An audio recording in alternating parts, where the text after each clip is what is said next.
eu sinto medo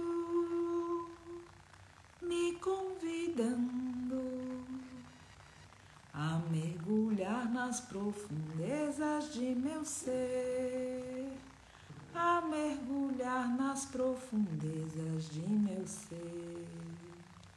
É esse medo que está guardando as dimensões desconhecidas de meu ser, as dimensões desconhecidas de meu ser.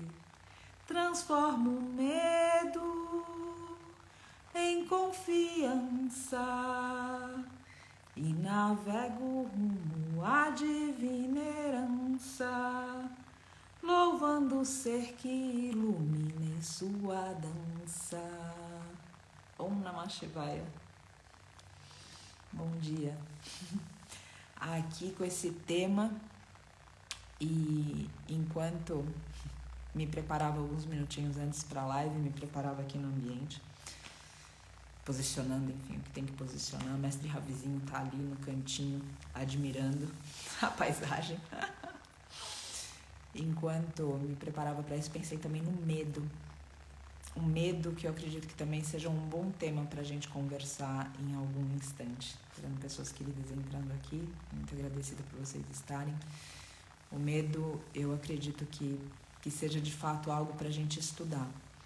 Hoje, enquanto a gente desdobra esse assunto do agressor e de perdoar o agressor, que é um tema sempre muito presente, é muito comum a gente receber por comentário, por direct, quando as pessoas conversam com a gente também, como é que a gente lida com o agressor. Porque, por exemplo, ontem eu postei um pouco mais no meu perfil pessoal, porque quando eu terminei a live de ontem, a gente recebeu uma denúncia.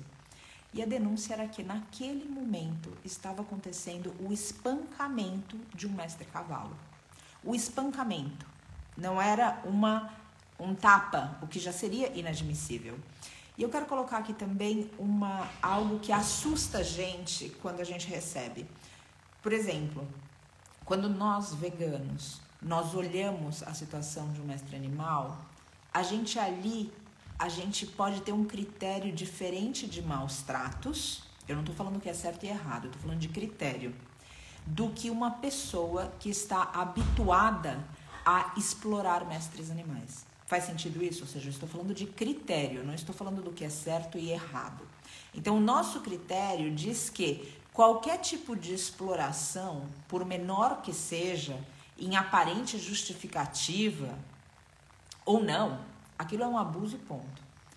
Quando a gente vai para um grupo onde a exploração foi normalizada e a denúncia sai daquele grupo, a gente sabe que a gente vai encontrar algo absolutamente assustador. E quem trouxe para nós a denúncia foram pessoas que montam em mestre cavalo. Foram pessoas que de alguma forma compactuam, ainda dizendo que amam mestres animais, compactuam com uma indústria que explora, como a da carne, do leite, dos ovos. Então, outra vez, o critério, quando a gente recebe uma denúncia que veio de um vegano e que veio de uma pessoa que está habituada por ter normalizado, esse critério é diferente. Outra vez vou enfatizar, não estou colocando que é certo e errado, a gente sabe que a gente quer parar com tudo isso. Eu só estou colocando que quando nós recebemos a denúncia ontem, nós sabíamos que era algo muito grave.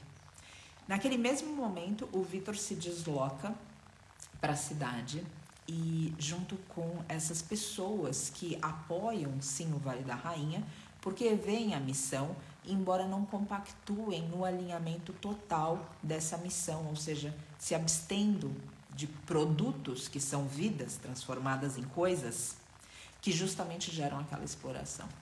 Bom, o ponto é que o rapaz é um dependente químico e ele há 3 dias, não naquele momento, há 3 dias, ele simplesmente, ele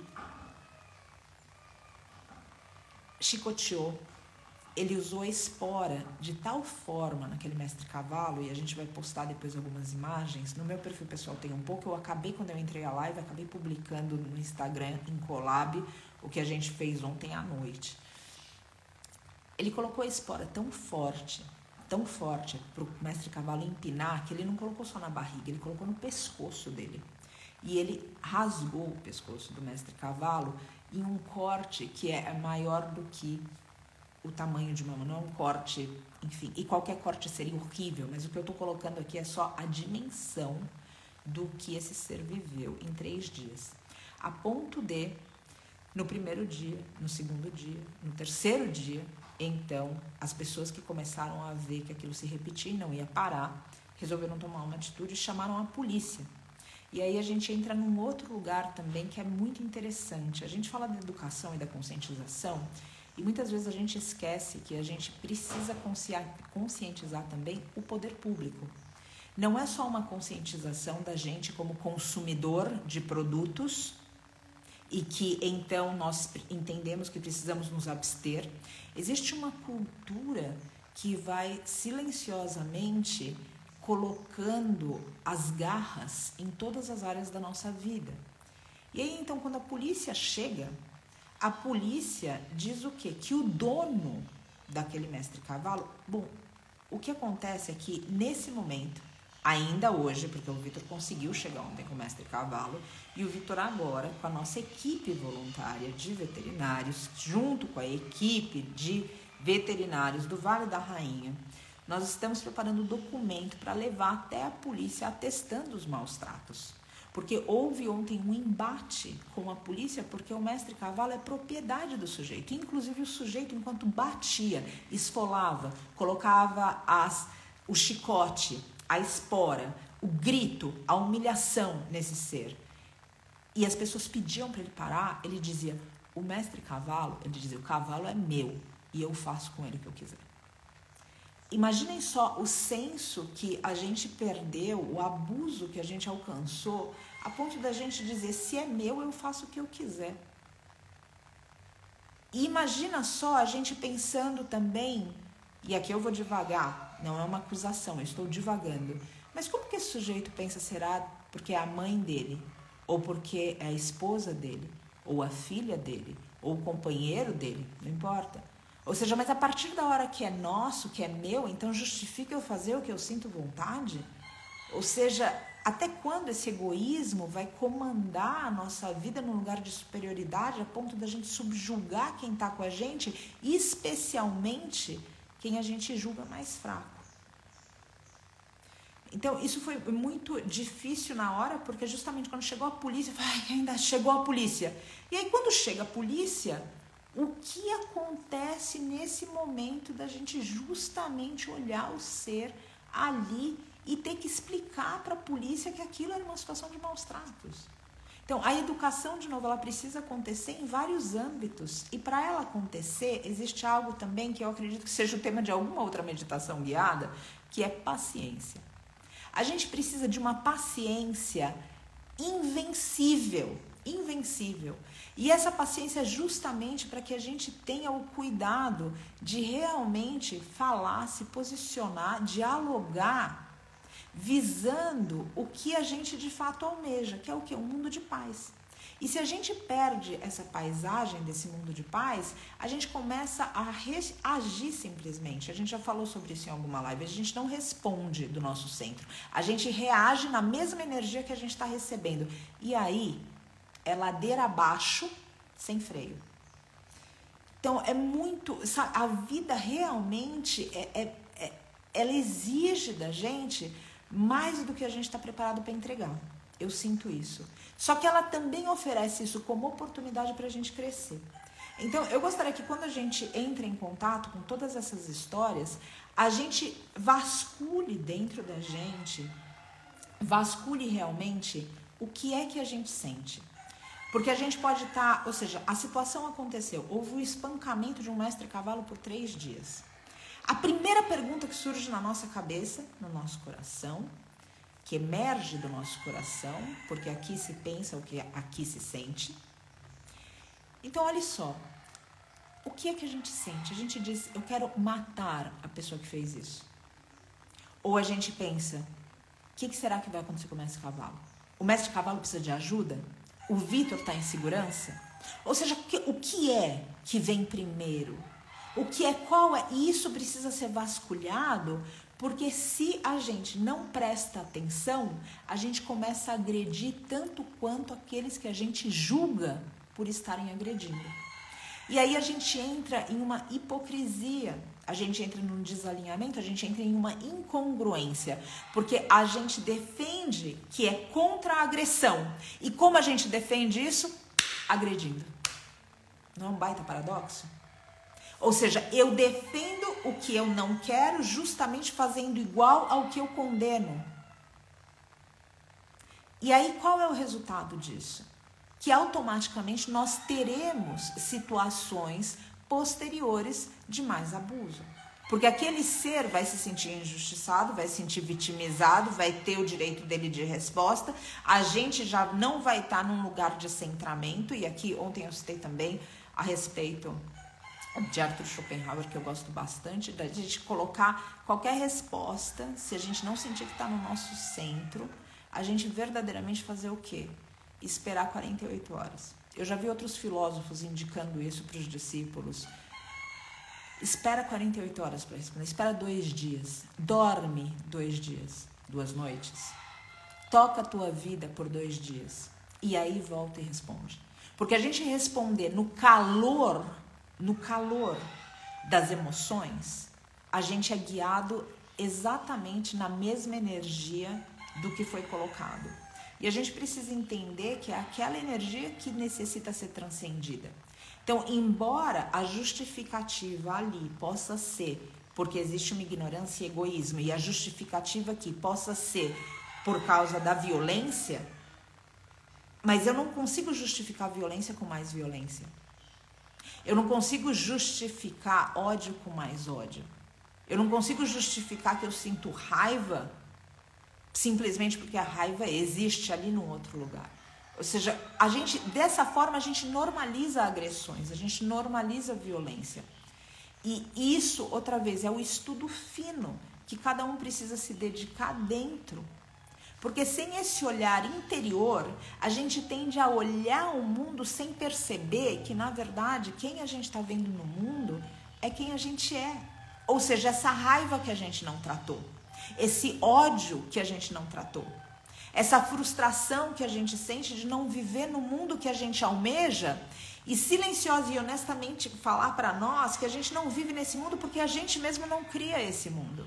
E isso exige da gente uma baita de uma atenção.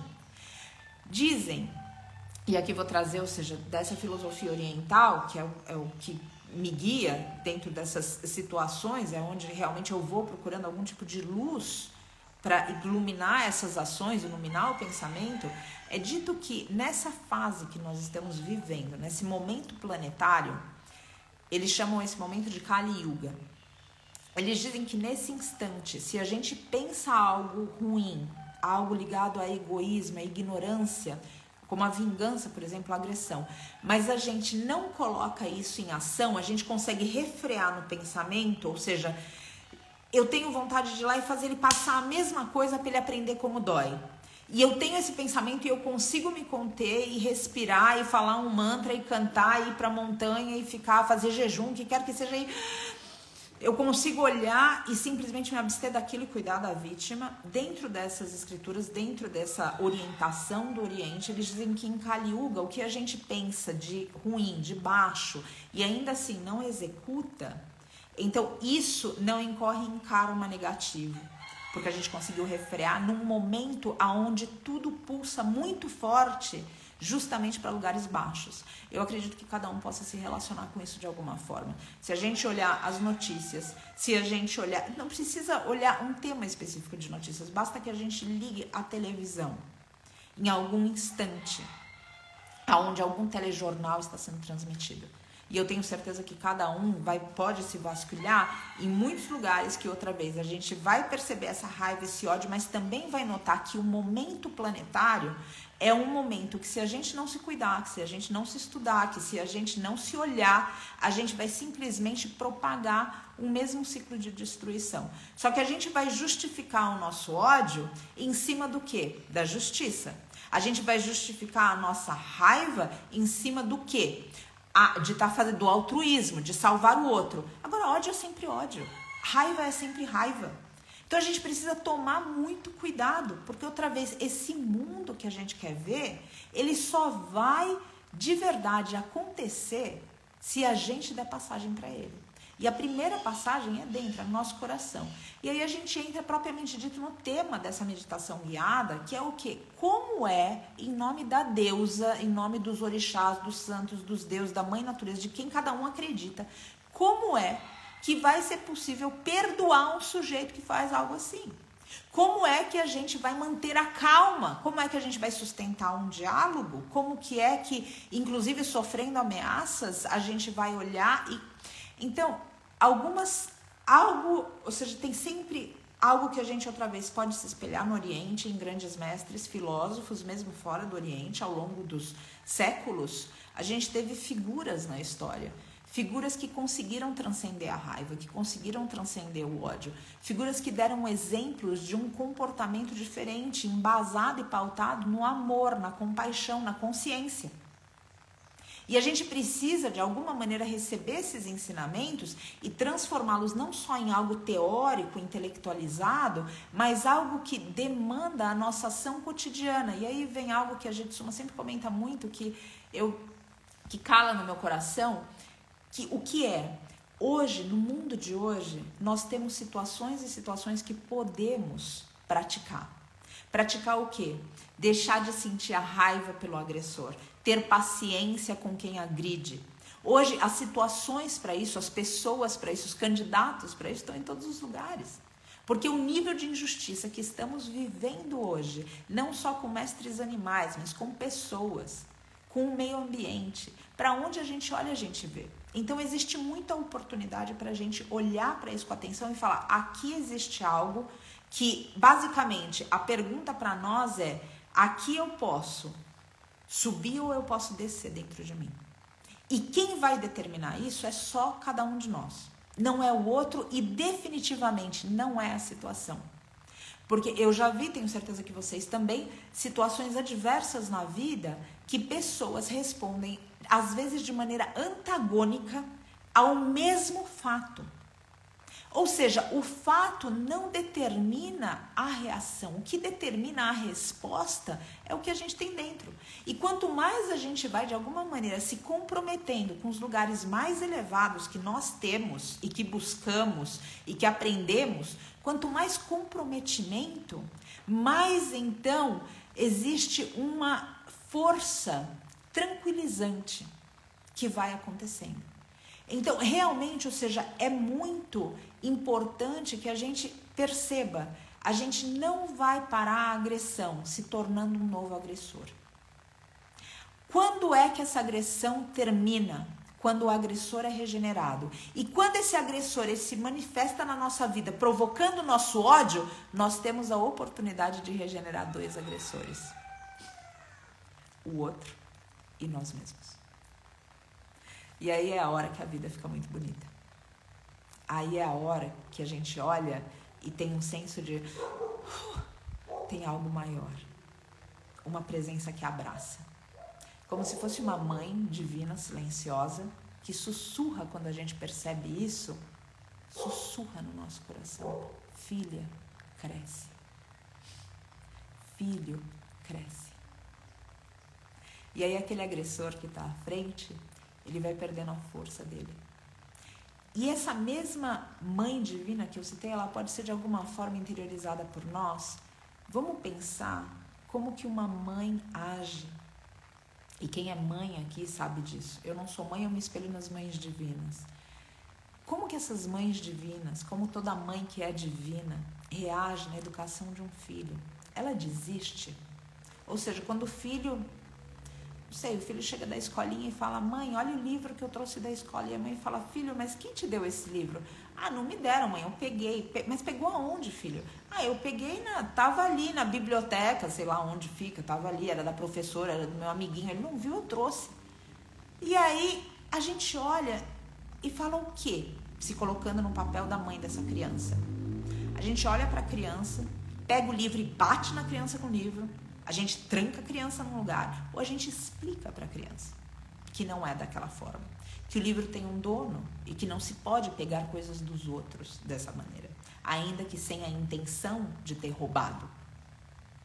Só que acontece que no outro dia, a criança que diz que entendeu, ela volta então com uma régua. E no outro dia ela volta com giz de cera, e no outro dia ela volta com um casaco, e no outro dia ela volta... E o que aquela mãe faz? Aquela mãe olha para aquele filho e ela diz o que para ele? Ela diz, você não tem jeito, filho, teu destino é roubar mesmo, que você seja o melhor ladrão. A partir de hoje a gente vai treinar você para você ser o melhor ladrão da história, o melhor, pior da história da humanidade. Não, a mãe ela vai e explica como ela fez da primeira vez. E ela pode, por vezes, ter mais firmeza ou menos firmeza, dependendo da força que está sendo colocada, canalizada por aquele filho naquele instante, mas ela tem um compromisso com a educação. E por que ela tem esse compromisso? Porque ela ama aquele filho. E por que nós perdemos o nosso compromisso com o agressor? Porque o nosso amor virou condicional. Então é muito fácil a gente amar a vítima, porque ali quem sofre é fácil ter o nosso amor, a nossa piedade. E eu vou deixar o tema da dó de lado, pra gente não navegar muito nesses outros lugares, mas é fácil a gente naquele momento sentir o amor. Agora, pelo agressor, o agressor é mais difícil. Agora, e se esse agressor fosse o nosso filho? E se esse agressor também fosse o nosso professor?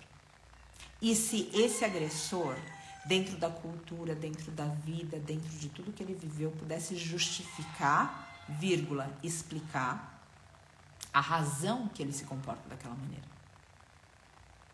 Qual seria o nosso olhar sobre aquilo?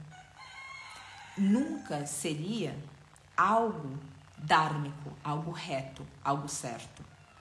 Porém, existiria o diálogo. E através do diálogo, conseguir chegar em outro lugar. Você pode questionar que a educação de um filho pode demorar anos. E a gente, de repente, não tem esse tempo para educar seres humanos. E se você pensa assim, eu gostaria que você me dissesse qual é a outra resposta. O que a gente vai fazer, então? Aniquilar seres humanos? A gente vai sujar as nossas mãos com o sangue da violência, justamente para defender a não violência? Qual é o outro caminho, se não a paciência, se não a incondicionalidade do amor, se não a autoobservação, se não todos esses espaços, outra vez, que são elevados dentro de nós e que em momentos como esse a gente não nutre? Então, o primeiro passo dentro de uma situação como essa é perceber se a gente está agindo através da nossa resposta, do nosso centro, ou de uma reação na mesma energia que a gente recebeu, o que está vindo em nossa direção. Se a gente não pode responder do nosso centro, espera 2 dias. Dialoga depois de 2 dias. Depois de 2 noites de sono. Partindo desse princípio, olhando se aquele ser fosse alguém que fosse próximo nosso, mas alguém tão íntimo quanto um filho, como é que nós trataríamos essa criança?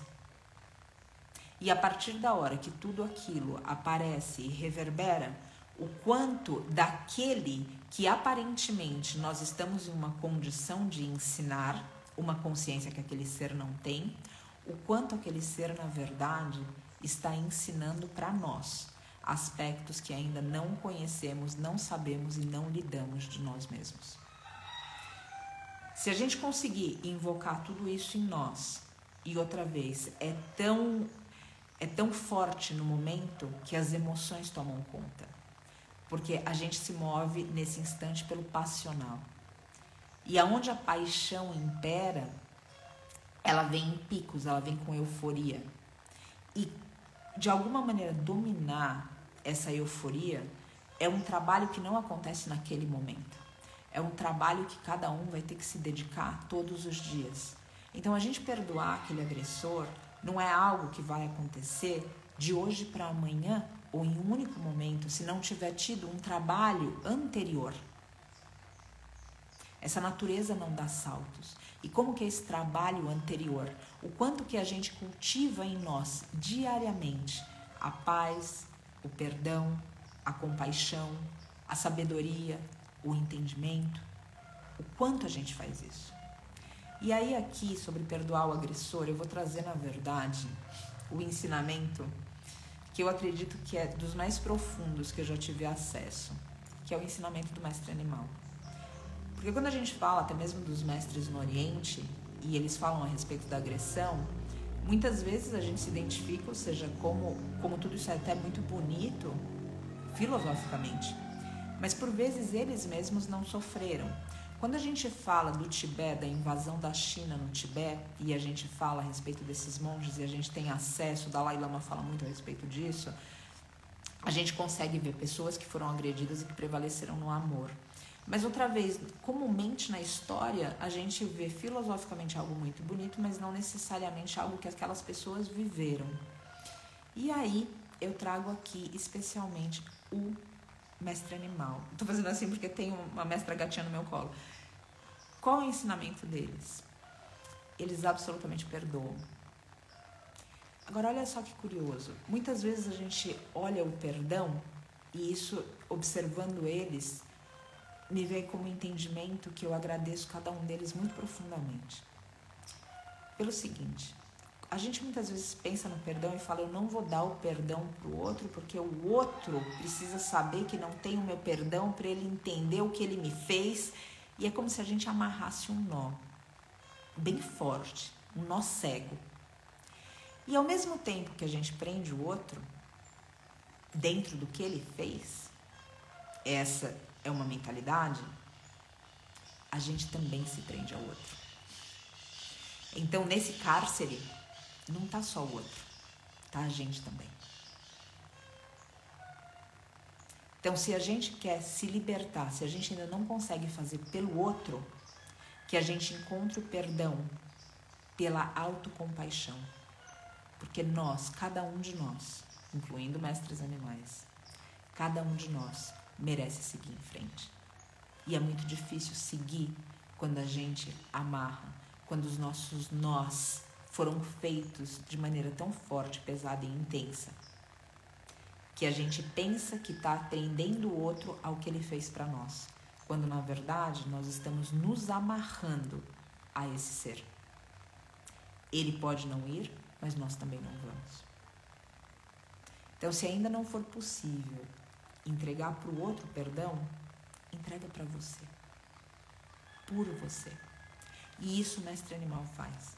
Porque cada vez que se manifesta a agressão, cada vez que se manifesta o ódio, a raiva, eles seguem. Eles seguem porque o amor deles é incondicional. Eles seguem porque eles acreditam no ser humano. Eles seguem porque eles têm fé na nossa mudança e no melhor que existe em nós. E aí algo muito bonito acontece com eles. Embora eles não se esqueçam, e a gente tem prova disso aqui, embora eles não se esqueçam da agressão, eles perdoaram, eles seguiram, eles continuaram.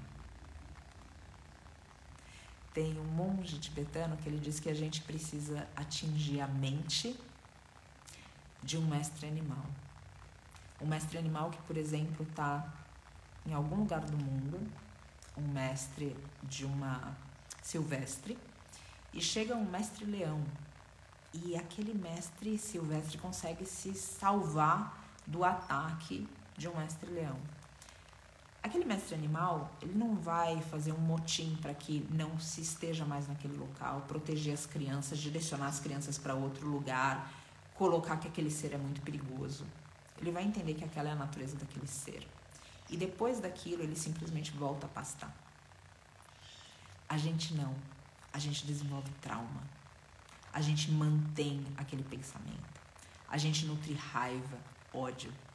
Então esse monge falava muito pra gente alcançar a mente de um mestre animal silvestre. Essa mente que vive o momento. Essa mente que o taoísmo diz que é um espelho vazio. Então, na hora que tem algo na frente, aquele espelho reflete o que está na frente. A partir da hora que aquilo passou, aquele espelho está vazio de novo. E assim precisa ser a nossa mente, e assim precisa ser o nosso coração. E uma forma disso, outra vez, é deixar ir.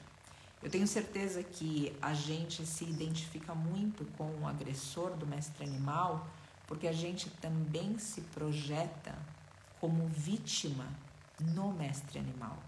Então aqui eu gostaria que, para a gente conseguir libertar, perdoar esse agressor do mestre cavalo, por exemplo, que a gente consiga também perdoar os nossos agressores.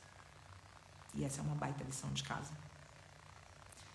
No mundo que a gente vive hoje, se você está encarnada como mulher, eu tenho certeza que você já sofreu algum tipo de abuso próximo ao sexual. Se você está encarnado, ponto, como um ser humano, eu tenho certeza que você já sofreu algum tipo de preconceito. Eu tenho certeza que você já sofreu alguma injustiça. A gente perdoar, deixar ir, é um movimento que treina a gente para fazer isso com outros agressores. E, ao mesmo tempo, previne a gente de direcionar, de realmente projetar o nosso agressor no agressor do mestre animal. Porque até que nós alcancemos lucidez, nós veremos o mundo como nós somos e não como o mundo é. Então, tudo que aperta muito a gente por dentro, tudo que aciona os nossos gatilhos, a gente precisa entender o quanto a gente está projetado ali. As coisas nunca deixam de ser injustiça, elas nunca deixam de ser erradas dentro de um sistema dármico, dentro de algo que é reto. Elas nunca deixam de ser erradas quando a gente cessa a projeção. Só que é mais fácil, quando a gente cessa a projeção, a gente começar a educar e regenerar aquele agressor. E, ao mesmo tempo, receber daquele agressor as lições que aquele agressor tem para nós também. Porque cada um aqui, eu realmente acredito que a gente não tem para ensinar, mas a gente é usado para que outros seres aprendam através de nós. Ou não é assim? Ou o que você faz, como você reage, como você vive, não está sendo usado por quem está perto de você para aprender.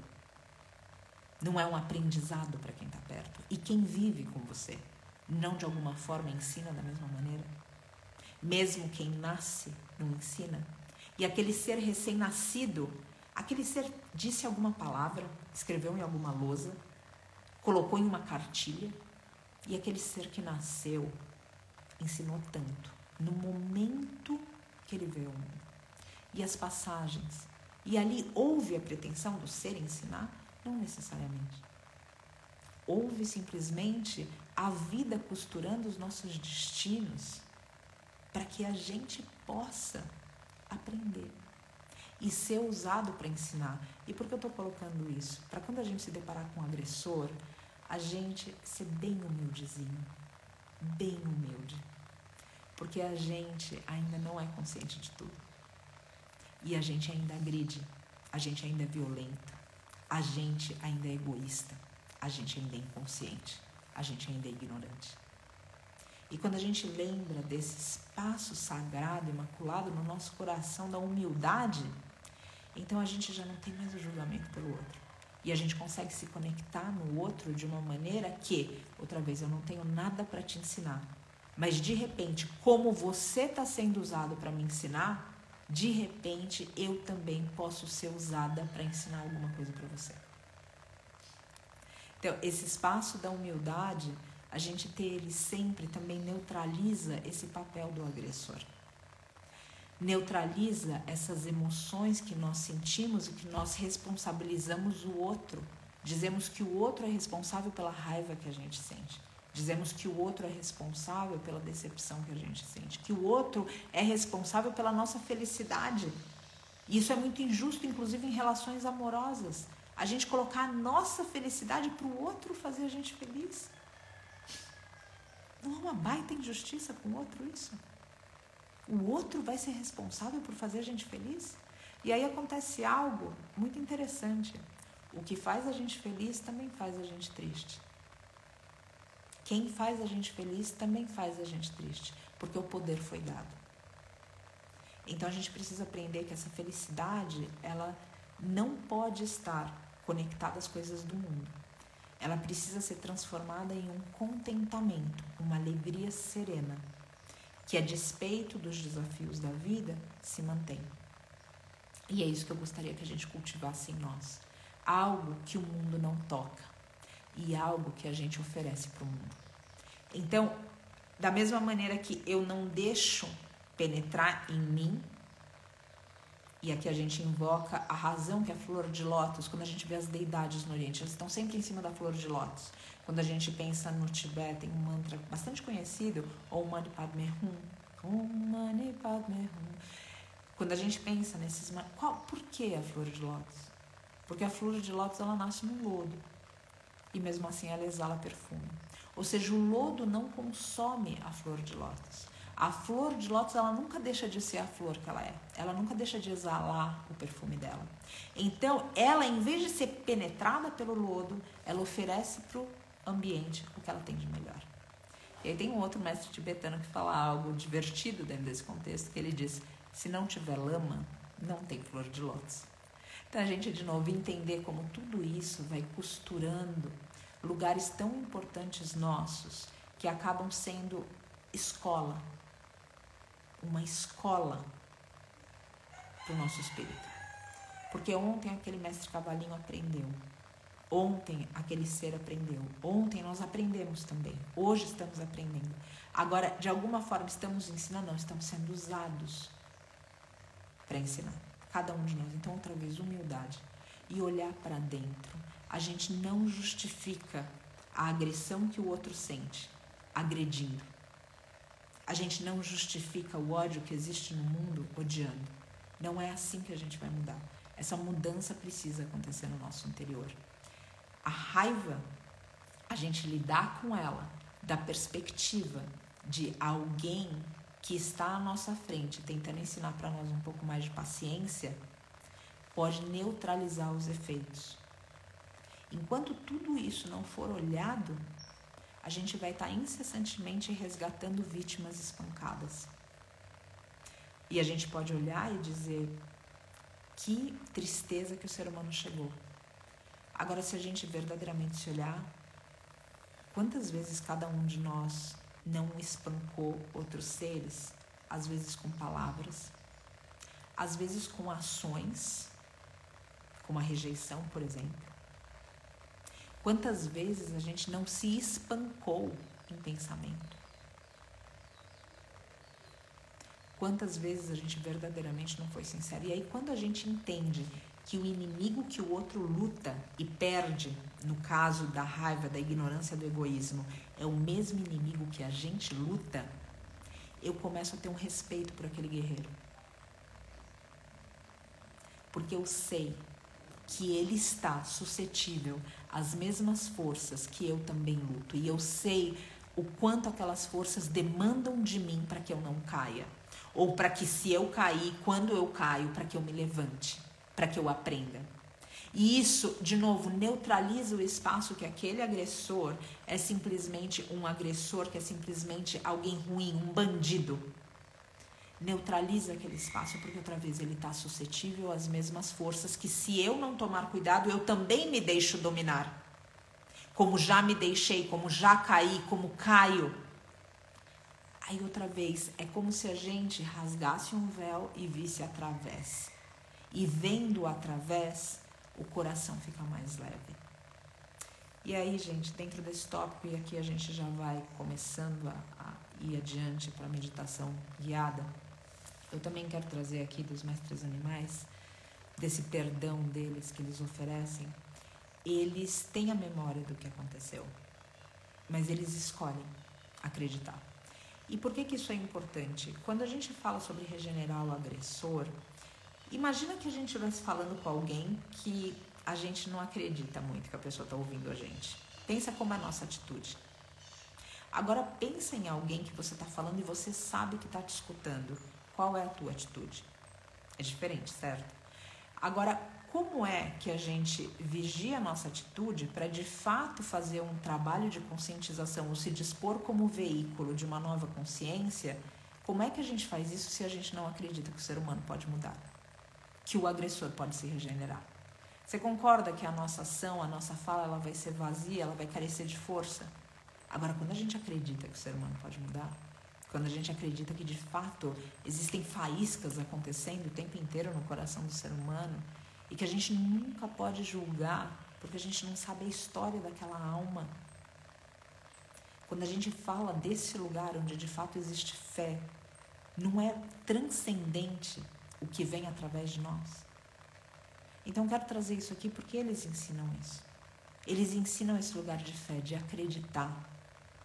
Tem um ditado popular que diz, né, que a gente precisa ser o tipo de gente que o nosso mestre cachorro acredita que a gente seja. Se a gente conseguir invocar isso desses mestres animais e verdadeiramente conversar com as pessoas acreditando que elas são capazes de mudar, isso é de uma força tão grande. Porque eu não sei vocês, mas eu muitas vezes duvidei de mim. E talvez essas pessoas que agridem, essas pessoas que hoje estão perdidas no próprio ódio, na própria raiva, sem conseguir deter a ação a partir do pensamento ou neutralizar o coração. Você imagina se essas pessoas, se elas recebem um voto de confiança? Como é para essas pessoas?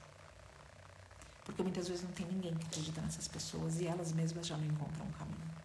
E quando a gente é capaz de verdadeiramente acreditar, essas pessoas têm alguém que elas podem segurar a mão. E de novo, eu não sei vocês, mas eu já precisei segurar a mão de muita gente. E nesse momento, muita gente segura a minha mão. E eu sou muito grata por isso. Então, como que eu posso retribuir isso? Pra frente. Como que você, porque eu tenho certeza que alguém segura a tua mão hoje. Como que você pode retribuir isso? Pra frente. Segura a mão de alguém. Mas não segura a mão de alguém facinho. Segura a mão de alguém que de fato vai demandar de você e do outro. Segura de verdade. Segura acreditando. Segura de uma tal maneira que você agradeça ao outro pela chance que o outro te deu de ser um veículo para ele de alguma coisa, sendo que ele foi veículo de algo muito maior para você. Segura essa mão, estende a mão, acredita que o outro pode mudar e começa a reforma do mundo no teu coração. Que a gente possa fazer isso, começar a reforma do mundo no nosso coração. Se a gente deseja que o tutor, ex-tutor desse mestre cavalo, também tenha o pescoço rasgado na faca, se a gente quer que ele sofra, se a gente quer que ele pague, será que a gente não está falando que a gente duvida das leis do universo, que já prevêem a causa e o efeito? E será que se a gente verdadeiramente quer cultivar compaixão, conhecendo a lei, será que não é muito mais a gente irradiar algum tipo de consciência para esse ser, algum tipo de compaixão, de oração, para que esse ser possa se regenerar? Será que isso não é muito mais efetivo do que a gente desejar o mal dele, que acaba revelando que o agressor ainda existe dentro de nós?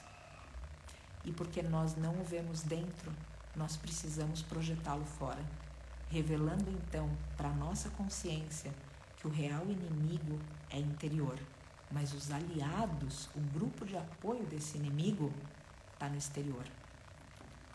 E aí eu, perturbada, em delírio por não ter lucidez, eu luto contra os inimigos do mundo, mantendo escondido dentro de mim o inimigo principal, que é o meu próprio agressor, que eu não trato, que eu nutro com ódio, com raiva, com sentimentos, emoções pequenas, torpes. E aí como é que esse mundo muda, se eu não mudo? Agradeço por aceitarem essas reflexões. Eu vou convidar aqui, para nos próximos minutinhos, a gente poder, e as meditações elas sempre vão estar guiadas dessa forma, alguns momentinhos. Hoje a gente se estendeu um pouquinho mais porque teve uma história real e que vocês ainda não sabiam exatamente todos os detalhes. Agradeço a todos que estão aqui. Então sempre vai ter esse momento. E agora eu vou pedir só pra gente fechar, mesmo se você nunca meditou, tenta fazer esse exercício hoje com a gente. São só alguns minutos. Geralmente as meditações são de 15 a 20 minutos. Essa daqui eu vou manter mais curta, porque a gente já estourou o horário. E eu só vou, nesse momentinho, pedir outra vez, para que a gente possa alinhar a coluna. Se você pode ficar sentada, sem encostar ou na parede ou no encosto da cadeira, bacana.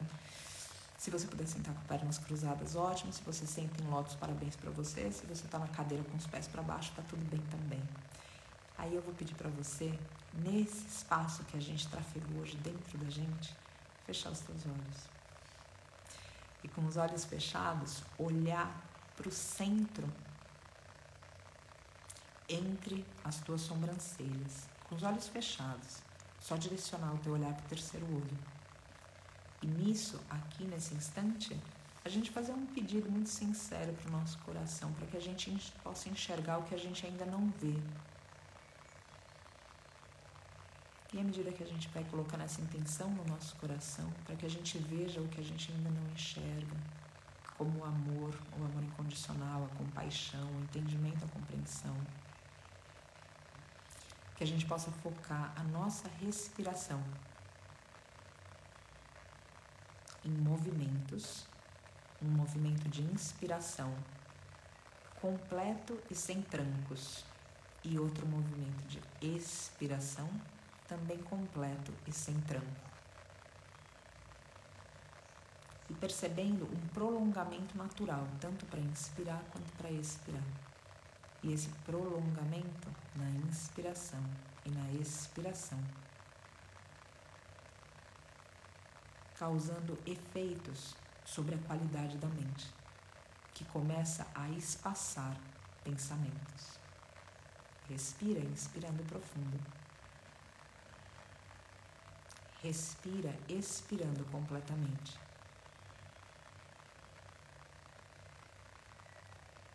Inspira, liberando as tensões dos teus ombros, aumentando o espaço entre esses ombros e as orelhas, prolongando o teu pescoço, espaçando a tua cervical.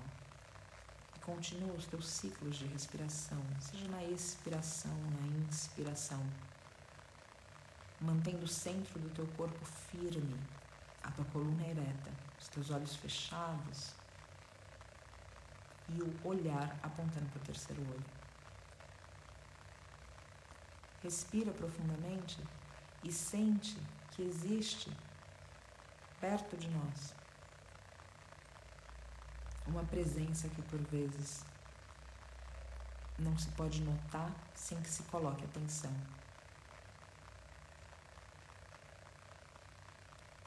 E nesse momento, se sente abraçada, abraçado por sabedoria, por amor.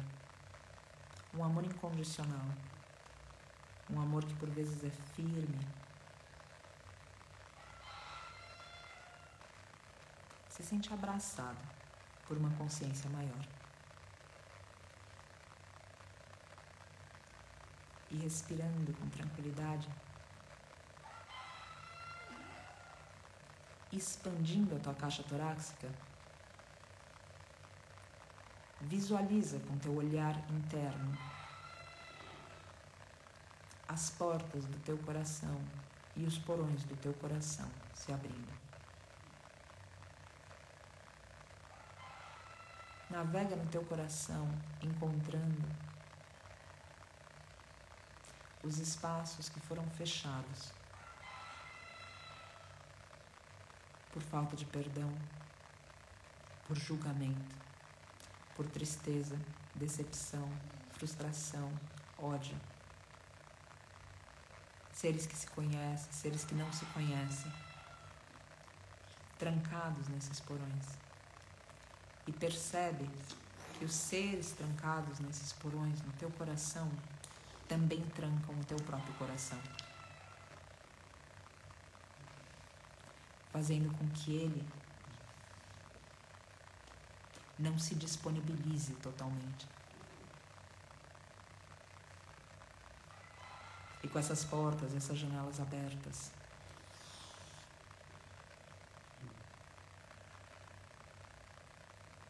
traz as figuras dos agressores que podem ter cruzado a tua vida ou daqueles que você se identifica.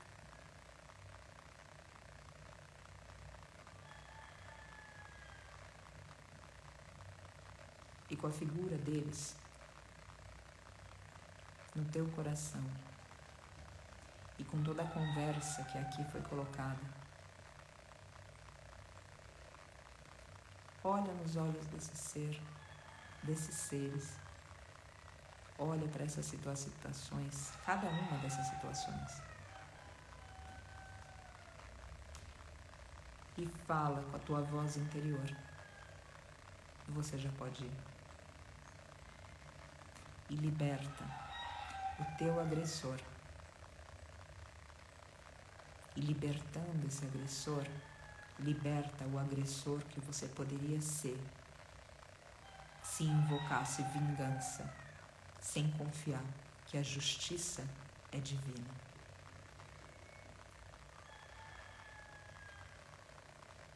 Libera o agressor com um voto tranquilo, sereno, firme e forte, que ele encontre o caminho dele. E se essas palavras ainda não podem ser proferidas pela tua voz interior, se acolhe e entende que o agressor, que cada um também precisa caminhar para fora desses porões fechados no coração.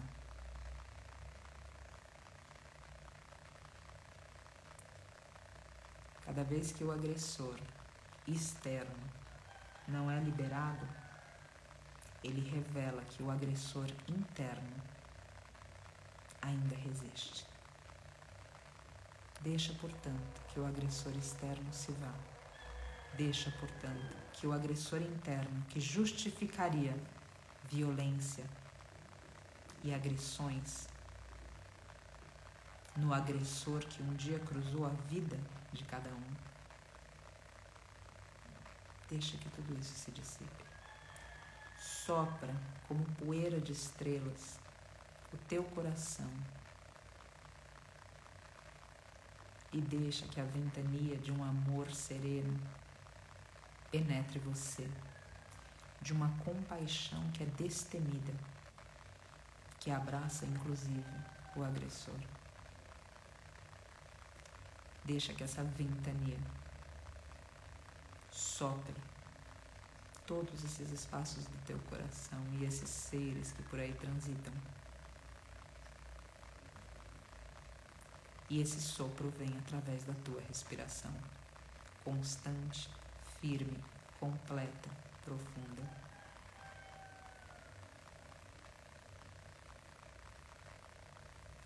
E visualiza agora, portanto, esses seres se despedindo. E visualiza agora, portanto, o agressor em você também se despedindo. E com a tua voz interior, agradece esses agressores por eles terem te ensinado, por eles terem te revelado para você mesmo, para você mesmo. E percebe então que nunca existiu um agressor fora ou um agressor dentro. Respira profundamente, agradecendo que só existem professores. Especialmente quando dentro o agressor cede para ser um aluno na escola da vida. Inspira e expira as palmas juntas. Inspirando.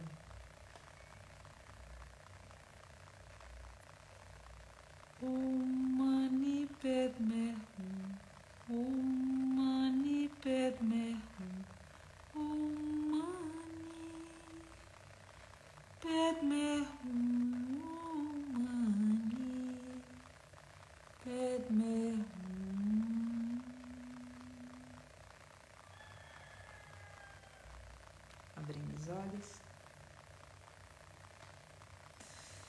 muito agradecida por essa jornada.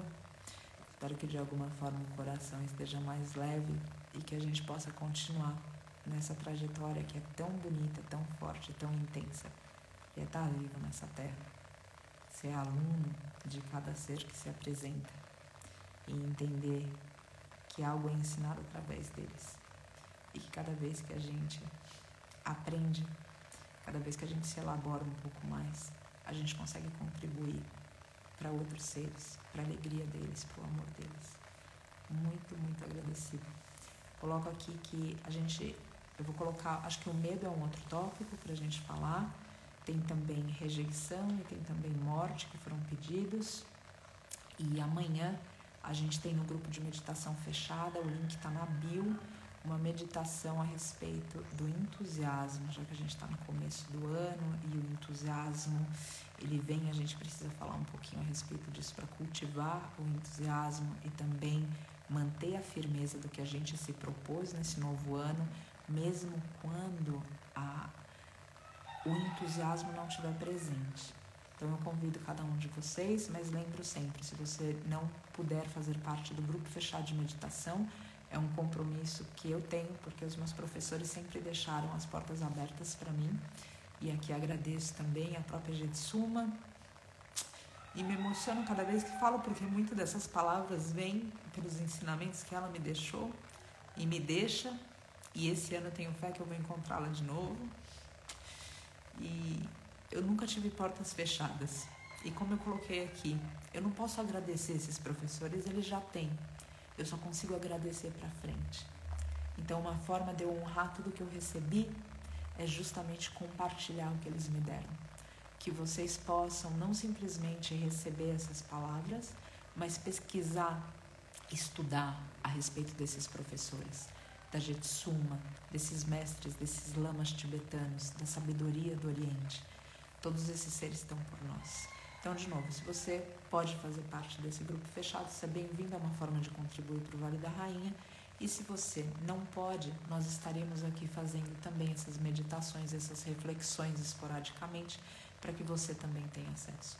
Eu agradeço cada contribuição, cada selo, cada apoio, lembrando que a contribuição maior é, de fato, a gente olhar para dentro, mudar, se transformar.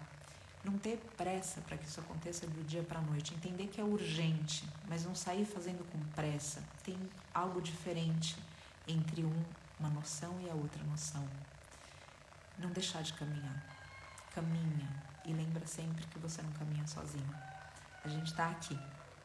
E a gente está aqui, e aqui falo em nome dos mestres animais, acreditando na tua mudança, na tua caminhada, na tua transformação. Graças. Om Shanti Shanti Shanti. Muitas graças, todas as graças na vida de vocês.